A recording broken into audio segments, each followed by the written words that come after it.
YouTubers? Name's Darren Johnson at Johnson Customs LLC. I am doing the upholstery in 41 Buick, and I'm having troubles finding a headliner for an affordable price or at all. So I'm going to try to make one from scratch. I don't have a whole lot of an idea how to do it, but I kind of know how to sew. Let's see what happens.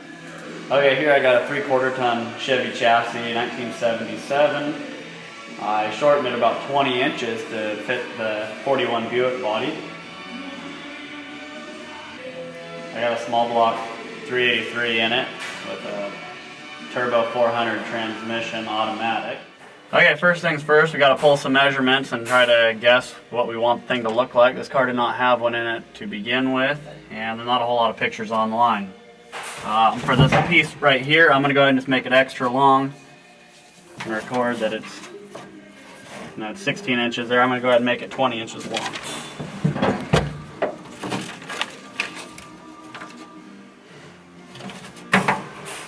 Okay, most importantly is knowing that you get the right length all the way across the deal.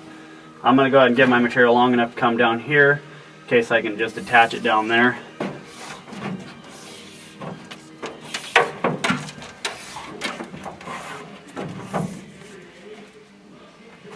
$95.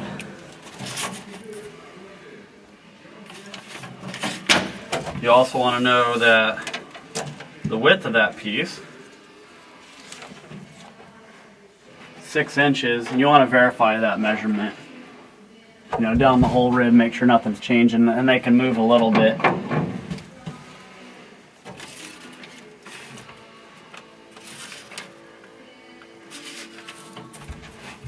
And so on and so forth all the way across the whole deal. Up here it has a little different rod. You're going to actually, the normal rod just gets poked over the top of those deals.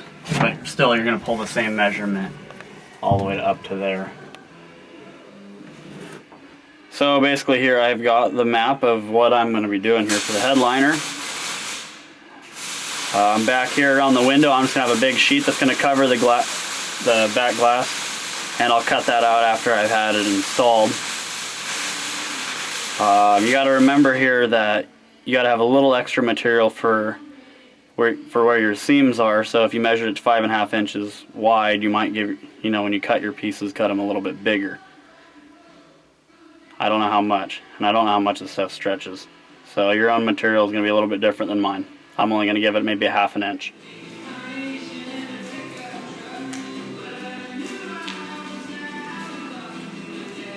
Okay. Now that you got your material laid out, you're going to go ahead and pull out your measurements.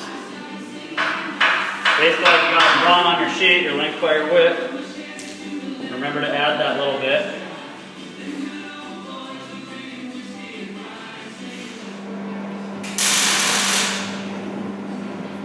And you can see that I drew on here with a Sharpie. I don't exactly recommend doing that anywhere where you might see it, but this is going to be inside of the seam. I'm not too worried about that. I normally use chalk.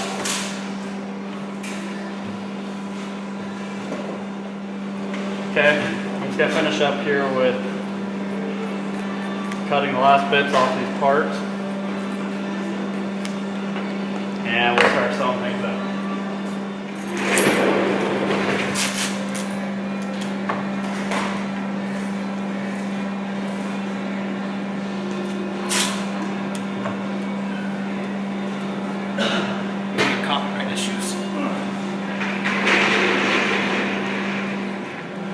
Okay, what I have here is a couple of 2-inch wide strips that I will be folding over and sewing between every piece to run the loops through. Kind of need to do that.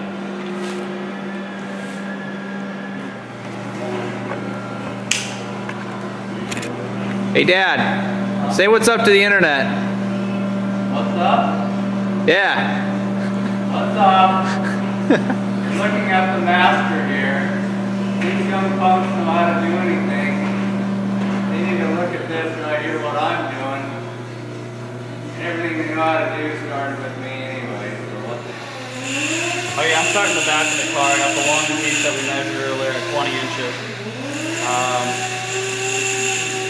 You haven't experimented with the sewing a whole lot. It's kind of important here. You can stack that piece down face down, And then this piece with the loop, I'm going to go ahead and hold the loop there, and I'm going to sew all 4 of those layers together at the same time, and when you open it up, you'll just have your one seam like that.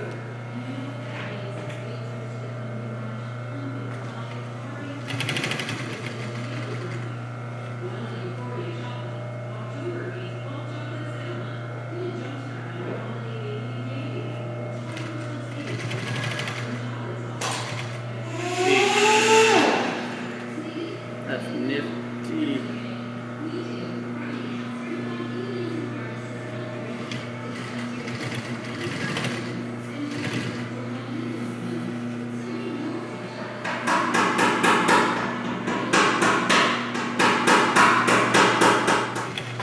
When you come to the end of your stitch here, I like to back up maybe about an inch or so and sew back over it.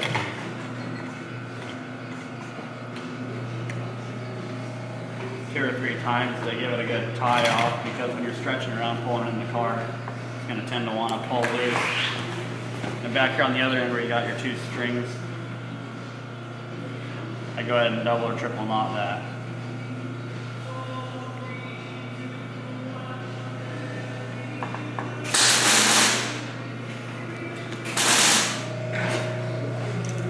Okay, I'm finishing up the last seam here. And we'll be ready to throw it in the car and see how it fits.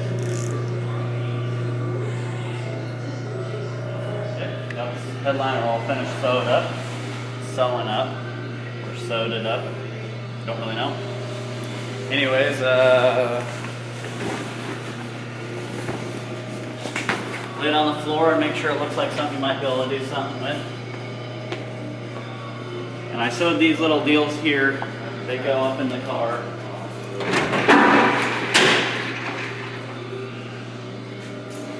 They're your light on. They just need a little bit extra material coming down into this area. The trim of the window covers up almost all of that, and then there's a beading that goes along the edge that covers it. So I just need a little extra material in this area here, and that's what those little squares are for. Whatever car you're doing will probably be different.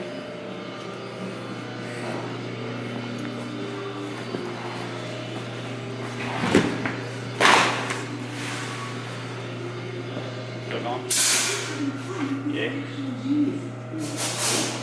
Anyways, it would have been a smart idea. The number of the rods when you pull them out, I did.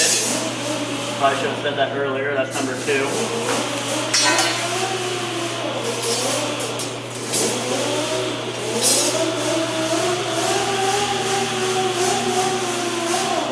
This part's probably easier if you had somebody to help guide things, but you should be able to pretty well push your rods through. Make sure that these loops you made are big enough to get your rods in there.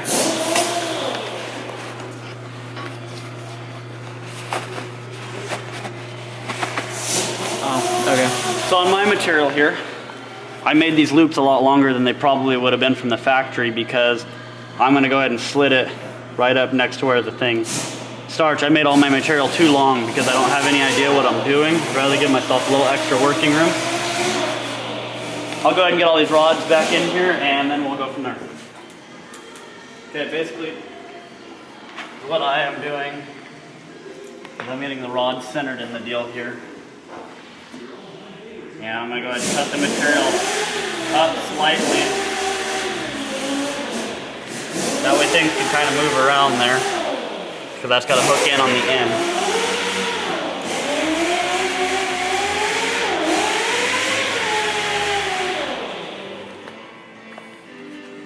I'm going to do that with all of them.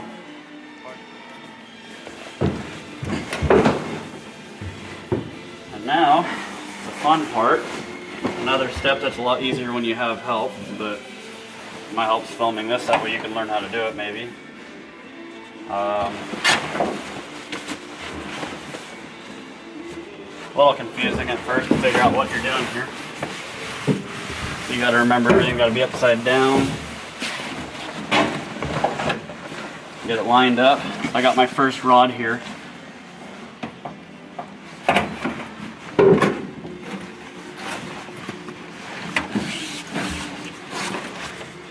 And your car could be different. You might start in the front of the car.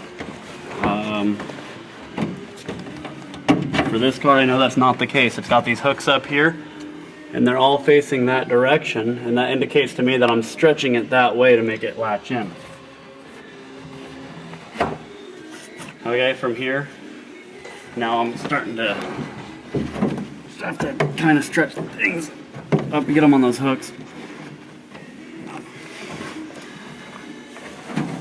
And that's what's going to pull most of the wrinkles out of the rest of what you're doing.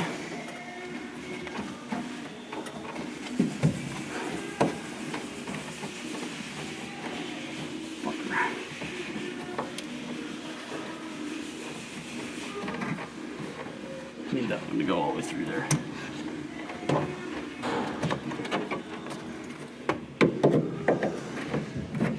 And if you gotta straighten those out, it's a good idea. Make sure you get a good bite on your deal there. That way it's not all falling down.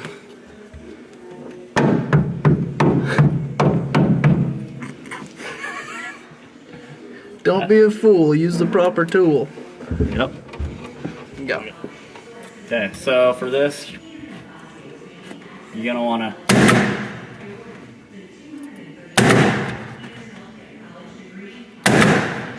just keep pulling it tight. Eventually you'll work all these wrinkles out of it. Work it towards the edges. And, you know, up here against the top, you're gonna, as you're pulling the sides, go ahead and pull those tight enough until you can get those and keep working them out. You might use a heat gun or something too to get the material to stretch if you need it to. Okay, I've got the headliner most of the way stretched up in there. There's still a few wrinkles here and there and off the edges or whatever. I haven't taken a heat gun to it yet. But hopefully that'll all go away. As far as I'm concerned, it turned out pretty good for first one. Judging by the car it's going in, it's going to be great. And these wrinkles up here, I haven't addressed those yet because I got the dome light pressed in here. Not so sure I'm going to work that out. That's something I'll be figuring out while I do it too. And back here, my spacing happened to be a little bit off, so I've been unscrewing the rod deals and moving them farther towards the back of the car to stretch things around. Obviously, that's not even close to being done yet. I've got faith in myself considering the rest of it turned out pretty good. I hope this video was helpful. Please subscribe to our channel or like us on Facebook. We'll leave a link in the description.